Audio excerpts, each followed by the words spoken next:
Evening in January of 1998.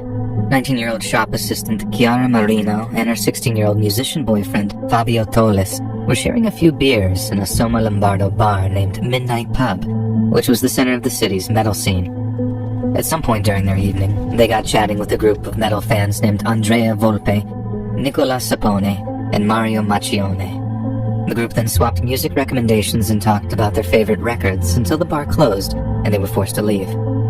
After the throngs of young metalheads spilled into the streets outside, the couple's new friends asked them if they'd like to continue drinking out in the woods that surrounded the town. After hearing how their new friends had brought along a boombox in one of their cars, and how they'd be able to blast metal and drink themselves into a stupor until sunrise, the couple accepted. Then, after piling into the small rickety vehicle, they drove off into the night, in the direction of the pitch-black forest. Once they were deep in the woods, far from the prying eyes of the devoutly religious local villagers, the group began to engage in a night of pure depravity. As the music blared and the mood became raunchier and raunchier, one member of the group produced a baggie of hard drugs, which were generously shared among the others. Chiara and Fabio were enthralled and intoxicated by how wild and debauched the group was. They were told that what was occurring wasn't so much a party as a drug-fueled occult ritual, enacted in the name of Satan himself. Then, just when the couple least expected it, one of their new friends pulled out a knife, then lunged at a horrified Chiara, slashing and stabbing in a wild frenzy of narcotic-fueled violence. Fabio did everything in his power to defend his terrified girlfriend, but he was quickly overpowered, dragged to the forest floor, and beaten to death with a claw hammer. Chiara tried to run, but it was no good, and the group quickly caught up with her, violated her, then subjected her to the same grisly fate as her boyfriend. Once the couple were dead, the trio of Satan worshippers who referred to themselves as the Beasts of Satan dug a shallow, shared grave for the couple, then filled it in as they carried on blaring metal and taking drugs.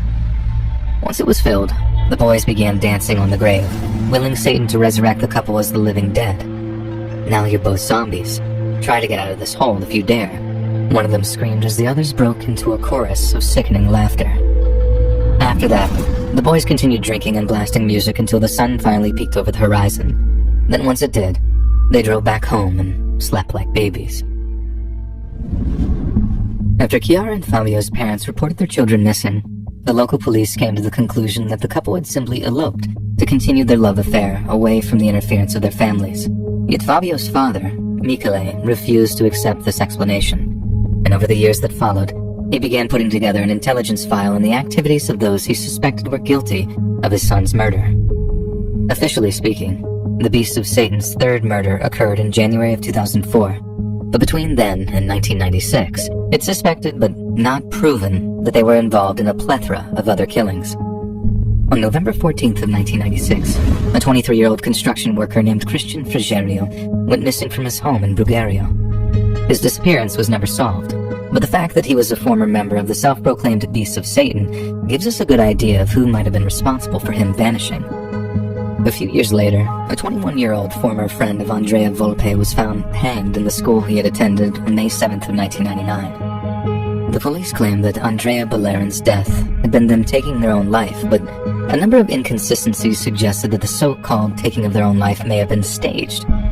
A few months after the hanging, 28-year-old gravedigger Angelo Lombardo was found burned alive in a Legnano cemetery he was employed at. No one was properly held accountable for his death, but he was the second former member of the Beasts of Satan to disappear or die under mysterious circumstances in just a few years.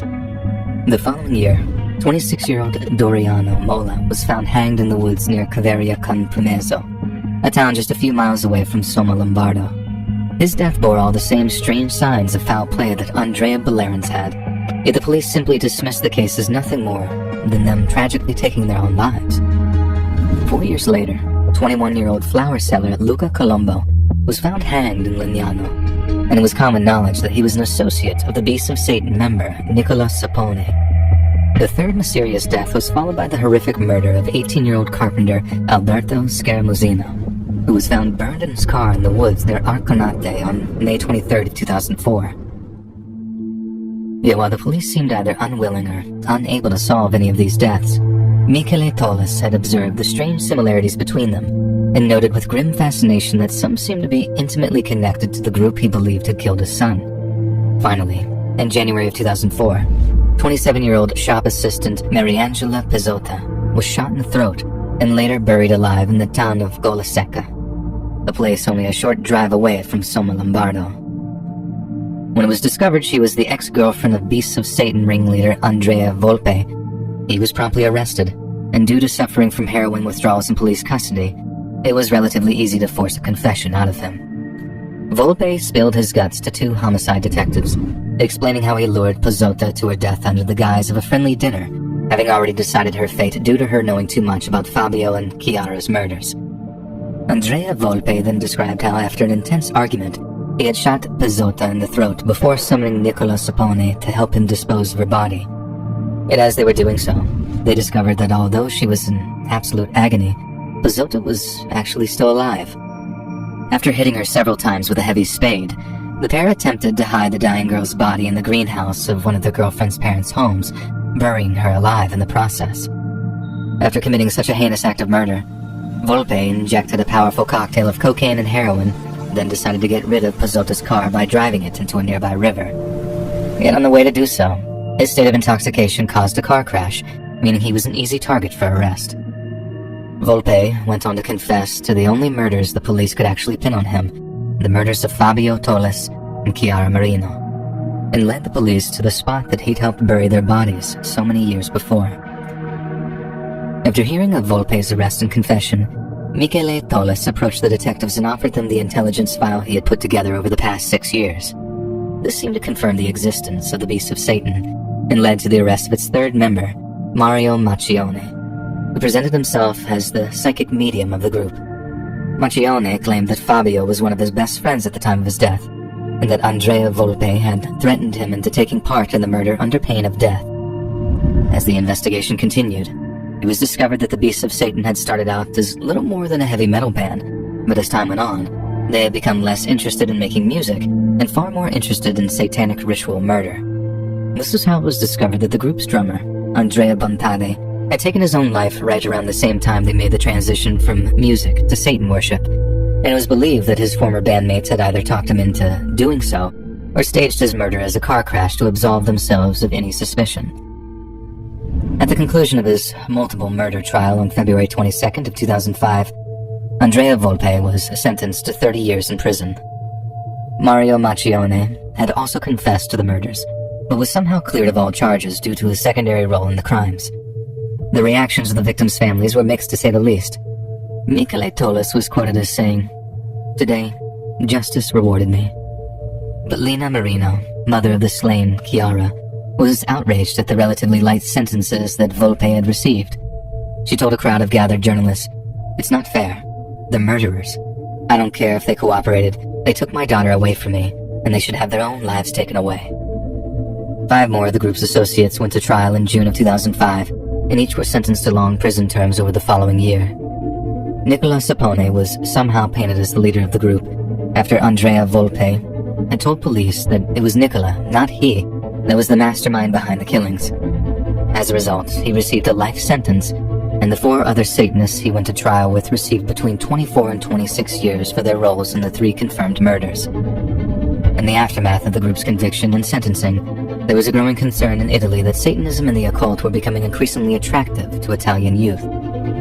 Public outrage was such that, during the bulk of the trials, a Catholic university connected to the Vatican began offering 2-month courses on diabolical possession and exorcism for those who wanted to know more about such a phenomenon. One priest by the name of Don Aldo Buonaiuto called for death metal to be banned, claiming that if music makes itself an instrument of nefarious deeds and death, it should be stopped. The Italian police then announced their intention to create a special task force which would focus solely on the occult, particularly Satanists and other violent ritualistic groups. It would coordinate nationwide investigations into potentially dangerous new religious movements, and plan to include not only qualified psychologists, but also a priest who claimed to be an expert on the occult. Incredibly, Andrea Volpe was released from prison in 2020, after serving just half of his sentence, and he is currently studying the science of education at an unnamed Italian university. It seems deeply appalling that someone who inflicted such cruelty on people is probably destined to work with children in the future.